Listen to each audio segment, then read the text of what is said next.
Assalamu alaikum wa rahmatullahi wa barakatuh. Hürmetli din kardeşler, sizin için hazırlangan çirattagı video jurnalımızı taqdim etamiz. Sizin bilen men Rimma Gatina. 18 noyabrda Quyosh boyi bilan Rabiul Awwal ayi kirdi. Xalqdan Mavlud ayida bertalar. Bu ayda sikli payg'ambarimiz Muhammad sallallohu alayhi vasallam dunyoga kelgan. Biz musulmonlarga Muhammad payg'ambarning sunnatlarini yerib, Alloh taolaning rahmatini erishirga yasin. Mavlud ayında Yerdam masjidida Muhammad payg'ambarning turmushiga bag'ishlangan leksiyalar o'za. Ana masjidning imomi Ibrohim Hazrat Shahimardanov olib bora. Hozir biz sizni Yerdam Milliy Islom xayriya fondida noyabr oyida bo'lgan qiziqli voqealar bilan tanishtiramiz. Yerdam masjidi Qozonning eng yaxshi ibodat yurtlari belgisida o'nlab masjidlarning birisi deb topildi. Ana 2016 yil natijalari bo'yicha eng yaxshi arxitektura ham tashqi tiklantiruv obyektini oshliqlov bo'yicha osmotr belgida Qozonlilar eng yaxshi arxitektura obyekti nominatsiyasida yengilga loyiq deb topgan edi.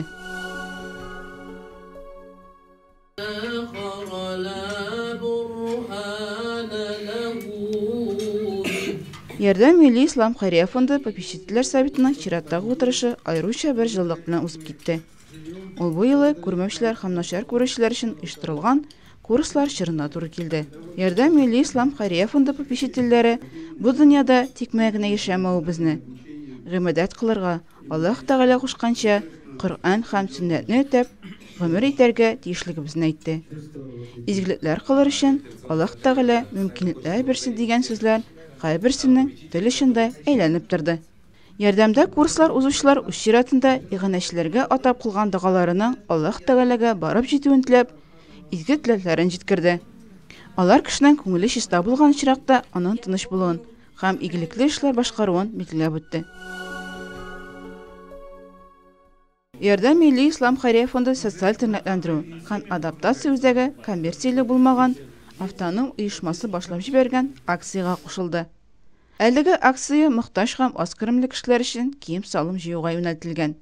Kiyim solim kerak kishilar Tataristonning Layish rayoni Sakuriy avulindagi Yo'lshi masjidine murojaat eta ola. Qozon Federal universitetining Iqtisod ham finanslar institutida Yerdam Milliy Islom xayriya fondi совeti raisi ham shul ismdagi masjid imom xatibi Ildar Hazrat Bayazitov Qozon ekskursovodlar bilan uchrashdi. Ol Yerdam fondi BDB illərində ko'rmovchilar uchun birdan bir bo'lgan davolov o'qituv ternaklantiruv o'zagi masjid turida qiziqli ma'lumot berdi. Әлеге kompleks ekskursiya marshrutining bir ilishi bo'lirga bekda haqli. Ekskursovodlar da bu marshrut bilan qiziqsinuvini bildirdi. Yerdam davolov o'qituv ternaklantiruv o'zagi yetakchisi Yerdam fondi vitse-prezidenti Malika xonim G'ilmiddinova Jazalarning o'tavi bo'yicha federal xizmatning Tataristondagi idorasi qaramog'idagi ijtimoiy sovetga a'zo etib olindi. Ol shulay uq Rossiya Gражданlar оборонасына 85 yil maqtov belgisi bilan bo'laklandi. Qozonning Gражданlarni yoqlov idorasi boshlig'i Ferdinand Timurxonov bo'latni topshirganda Malika xonim jetaklagan ternaklantiruv o'zagining respublikagina tugul, ilibez g'ururligi bo'luvini da belgilab o'tdi. Rossiyada 15 oktyabr Oqqul tayog'i kuni ham 13 noyabr xalqaro so'qirlar kuni orasida Oqqul tayog'i oyligi o'zdi. Әлеге oylik ko'rmovchilarni turmushga yaroqlashtiruv ham ternaklantiruv maqsadidan amalga qo'yilgan. Ko'rmovchilar uchrasha turgan problemalar bilan tanishtiruv uchun butun il bo'yicha turli choralar o'zdi. Oqqul tayog'i oyligi o'ng'ayidan Yerdam fondi xayriya majlisi o'zdirdi. Анда Yerdam davolov o'qituv ternaklantiruv o'zagida ko'rmovchilar ham nashar ko'rishlar uchun kurslarda bilim olishlar qatnashdi. Ham uyushtiruvchilarga rahmat so'zlarini yetkirdi. Butun Rossiya so'qirlar jamg'iyatining Respublika ham Qozon bo'limi yetakchilari xayriya majlisini uyushtiruvchilarga ehtiromini bildirdi. Yerdam Milliy Islom xayriya fondi yetakchiligi esa shogirdlarga o'zining nasihatlarini yetkirdi.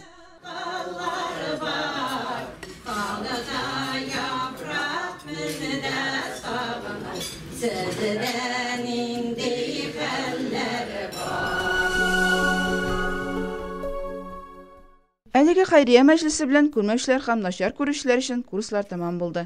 Bu yili Qur'on o'qib, yoqtiliqqa intiluvchilarning soni 50 dan ortib ketdi.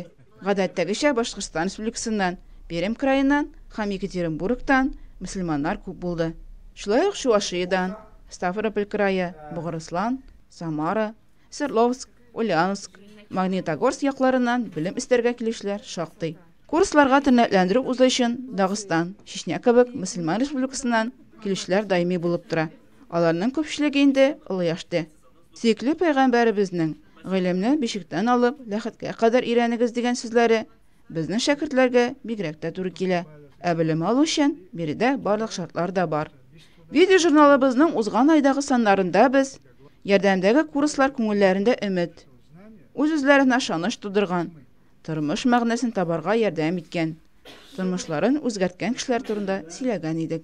Ә бүген исә яңа геройларыбызның курслардан алган хис кичерешләрен күрсәтербез. Мен монда килдем. Укыттылар. Бүтүнөсүн, конечно, битирип булмады. Мен хотя бы өзүм үчүн мен илгери башым бере бере билбейм. Бисмилладан башка бисмилла как зуряны айтты, бисмилла айтты. Утыр. Оша битиргеч Аллах акбар деп айтты. Все бүтүнсө бере бере билбейм. Мында хоть азыраак ничек намаз окутурга үйрөндүм мында. Ничек киши менен общаться этерге үйрөндүм. Азыраак болсо да бир-эки сөз үйрөндүм. Озан айтерге үйрәндім. Вот шуларны башым мында меңе бик ошады. Нешін дегенде, мен мында өзіме тең кишилерни күрдім. Ничек алар яшәгәннәрен күрдім. Оңладым. Мында оңлаган түгел, мында еще ничек бизге относиться итәләр. Ничек инде безне каршы алдылар. Алар бик зур итеп рәхмәт. Темне белдерәсе килә. Мында персонал бире харап әйбәт. Аны персонал көп жерлерде булдым, но мындай персоналны биринчи мәртәбә күрдем. Шуны диясе килә. Кешегә мындай ихлас күңел белән карыйлар. Шунысы бар менә. Менә әлхәмдүлилләh, мәчеттә мин үземне бик җиңел хис итәм әле. Өйдә ятасың, утырасың, чыгып керәсең, дуга кыласың да беттер. Һәм ярдәм эшенә килдем. Иң беренчедән әйтим әле, иртән физзарядка башлана име. Шуннан инде хәл алып, көчләнеп, башлар чистарып китә, хәлләр көч керә. Ничек әйтәләр? Хәрәкәттә бәрәкәт дип әйтәләр ишәләр. Шуннан башлана безнең көнебез. Ансы иртәнге намаздан соң инде. Аннан соң китәбез, дәвам итәбез, дуслар белән сөйләшү, классларга кереп, төрле дәресләр алабыз ишенде. Коръан өйрәнү, кайсы кайда, кем брайль өйрәнә, кем нәрсәләрендә бүтән эшләр белән шөгыльләнә. Коръан өйрәнәбез, өйрәтәләр. Әлбәттә, ашаталар да инде, әлхәмдүлилләh бик әйбәт. Рәхмәтле без барыбыз да сый-хөрмәткә, чиста постельга һәм яхшы гына безгә мөнәсәбәтле булып, безгә ярдәм итеп. Вот шул әйтәм инде, ярдәм мәчете бик зур ярдәм итә без укырларга, инвалидларга. Шуны гына әйтәсем килә. Аларга бик зур рәхмәт җитәкчеләргә.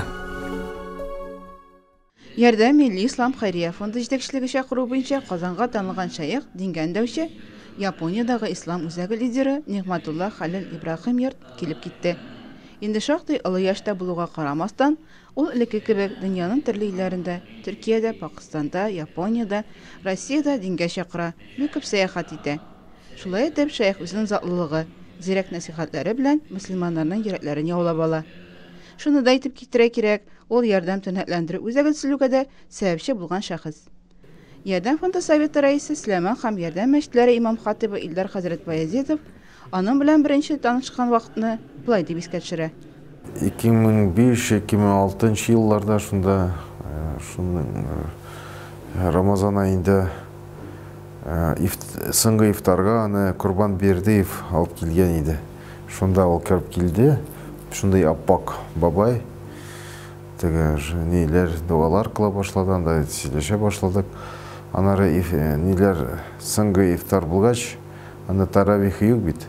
Шуннан сөйләшеп калдык, ул бездә калды бер 3-4 көн шулай торып калды теге Сөләйман мәчетендә. Монда нур дип, монда шәкертләр укыйлар.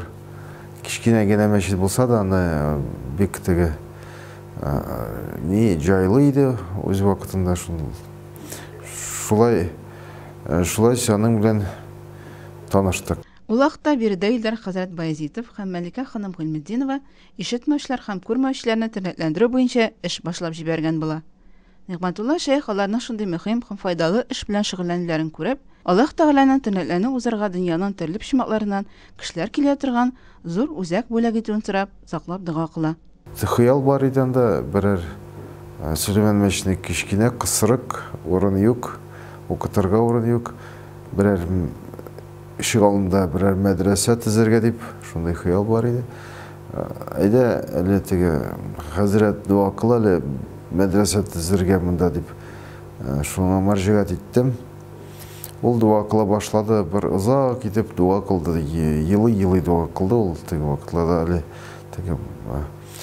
Һәм анда дуа кылганда, шунда бер мәркәз булсын, анда бөтен дөньядан мондай гыйлем аларга килсеннәр, кешеләр килсеннәр, йөрсеннәр. Мин әле ул аны бу дуганы ишетеп, ничек бу ишек алдында Левченко Сөләйман мәчетендә Левченкода шундай дөнья күләм шундай мәркәзне төзеп була икән дип уйлап да тордым.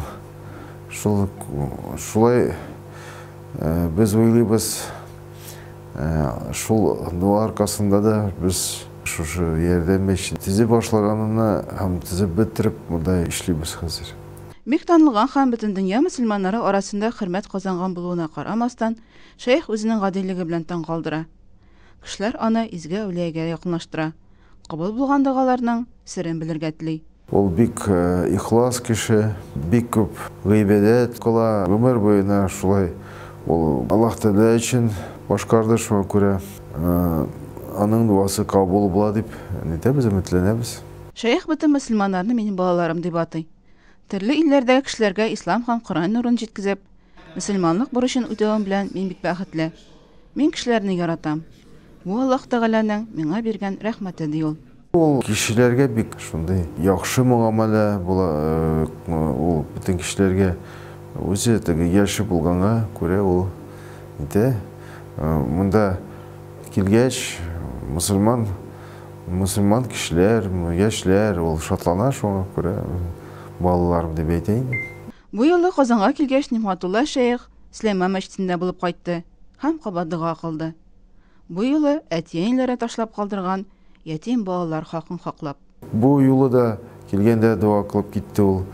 Аллаһ Тәгалә насыйп итсен монда да төзергә, шушы безнең ятим балалар белән эшләргә эркинрәк бер ни булсын, үзәк булсын, әмма башка төрле юнәлешләрдә алга китсен дип шулай бик күп дуа кылып китте инде. Без учрәтебездә Нигъмәтулла шәйх йортның дугасы кабул булып, тиз арада Ярдәм фондының дөньяны яхшыга үзгәртергә омтылган яңа социаль проект турында ишетербез дип ихластан өметләнеп калабыз.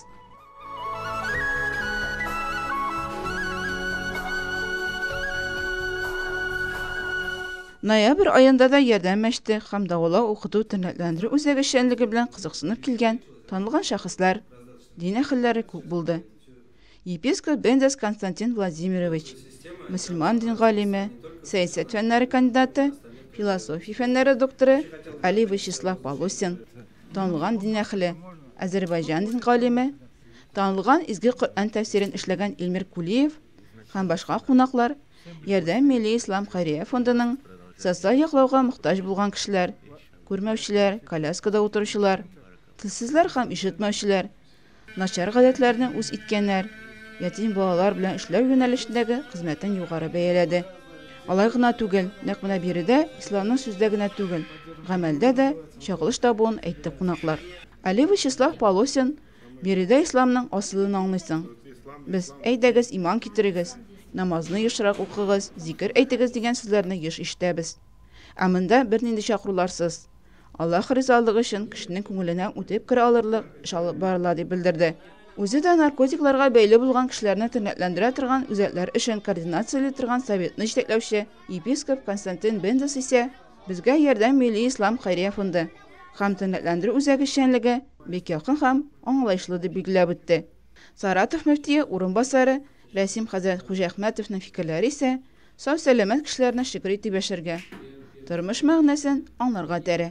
Бу шундый урын, мин үземнең хисләремне, ни өчен без монда егетләрне, кызларны китерәбез экскурсия өчен генә түгел, ниндидер шундый урын монда безнең халыбыз, безнең тормышыбыз кызганычка каршы хәзер җиңел түгел. Һәм дә халкыбыз күп вакытта тормышка зарлана. Тегесе юк, бабасы юк.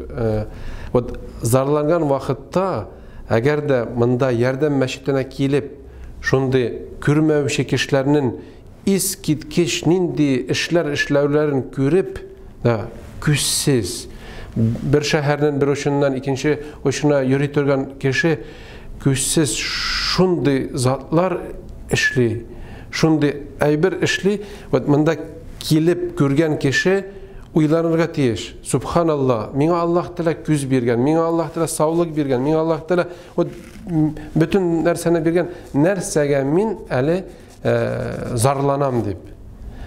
Какой-то теге инде безнең телдә әйткәндә бер бочкага, салкын су белән бочкага салалар да, адам баласын, аннан чыгып үзгә төрле инде хисләр араларда да, урысча әйткән, до какой степени адам баласын Аллаһ Субхана нинди кадәргә Аллаһ Тәала биргән көч, куәт, мөмкинчелек адам баласы любой положениедан может үзен как адам баласы сакларга да, үзенең кешелеген сакларга һәм дә үзенә, гаиләсенә файда китерергә, җәмгыятькә файда китерергә гаҗәпләнеп каласың. Күкмарадан Рәхимә апа Мөҗипова исә курсларда булган күрмәүчеләрнең тырышып Коръән укырга өйрәнүенә һәм күркәм кул эшләре эшләвенә шаккатуларын әйтте. Мондагы укучыларның шул кадәр тырыш булуларына, шын, таза, инвалид булмаган кешеләргә караганда да аларда шул хәтле үҗәтлек белән Коръән укырга өйрәнүләрен, аларның матур итеп укуларына шаккатып карап тордым. Күрмәүчеләрнең кул эшләрен күреп сокландык. Аларның ясаган әйберләре искитәрлек. Һәм бик шаккатлык.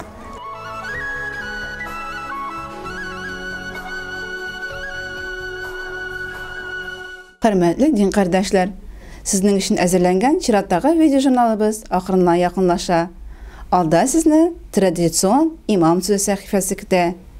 Без сезнең белән саубуллашабыз һәм Мәүлид бәйрәме белән котлыйбыз. Аллаһ Тәгалә бу бәрәкәтле көннәрдә барчабызга иминлек һәм тынычлык насыйп итсен. Ассаламу алейкум ва рахматуллахи ва баракатух.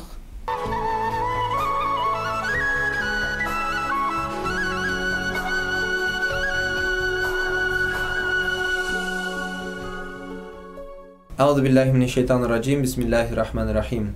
Аллаһ субханаху ва тааля рахмат өчен җибәрде пәйгамбәрбез Мухаммад Мустафа саллаллаху алейхи ва салламны.